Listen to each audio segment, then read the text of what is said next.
The United States government is the root of the problem. I mean, the Khalifa regime must be despicable and needs to be removed if there is any democratic progress in Bahrain. But the root problem is Washington. And Washington is the primary sponsor of that regime.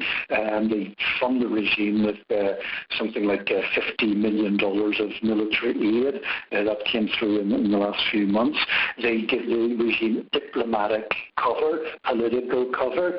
I mean, all the crimes that this regime is committing, the United States is well aware of it and have been for years. They're well aware of the heinous crimes by the Khalifa regime, the repression, incarceration, torture, lethal use of force against protesters. The American government is well aware of it and say nothing. They pay lip service now and again out of concern, supposed concern for human rights, and will sort of mention, concern for human rights gently to the Khalifa regime, or will express some kind of concern for repression.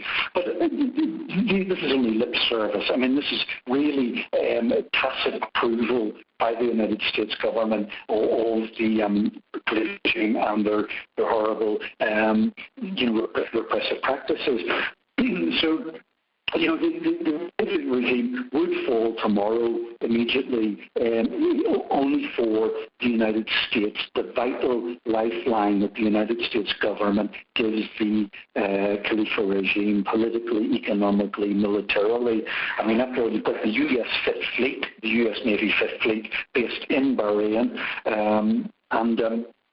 I mean, that illustrates Uncle Sam is the patron of that regime, and the regime would not last a day if it weren't for Washington's unswerving support of this despicable regime, which, and if I might say, this Bahrain, you see, illustrates the total hypocrisy and bankruptcy of the moral bankruptcy of the United States government. On one hand, they are remonstrating about Syria, denouncing, alleged human rights violations in Syria and the need for democratic change in Syria. They want Bashar al-Assad to step down, to relinquish power. They're funding armed opposition groups in Syria to overthrow that government. Yet, on the other hand, look at Bahrain. I mean, you've got crimes being committed in Bahrain that aren't just alleged crimes or suspected crimes. They're well documented what this regime in Bahrain is doing to innocent civilian peaceful protesters. And the United States government and the British government are saying very little beyond a little bit of lip service now and again, supposedly out of concern for human rights. But effectively, they're saying nothing. They're backing this regime up to the hilt in Bahrain.